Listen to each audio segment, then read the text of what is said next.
Welcome to the Tech Egg. Don't get scrambled. Enjoy the video. You start by ensuring the new Gmail is already added to your device. This is essential because Google Play relies on device accounts. Open Play Store and tap your profile icon. You will see the active account and any others signed in. Once done, tap the account name to reveal the list and prepare to switch. Make sure you are on Wi-Fi and that sync is allowed so purchases, subscriptions, and app data appear correctly when you change the Play account. Now you perform the actual change.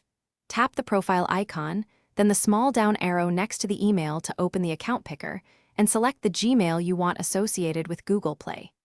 If the account is not listed, pause and add it from Settings Accounts, then return and choose it here. This changes the Play Store view, installs, and billing context for new downloads. Existing app ownership tied to the old account remains unless you transfer or repurchase. Finish by confirming the Play Store shows the new Gmail, checking your subscriptions and payment methods to avoid surprises. If the switch doesn't appear or the library still shows the old account, clear Play Store cache and data, then reopen. This often forces an update. If purchases are missing, remember they remain tied to the original Gmail. If problems persist, sign out and back in or reboot the device. Only remove the old account once you are certain you won't need it.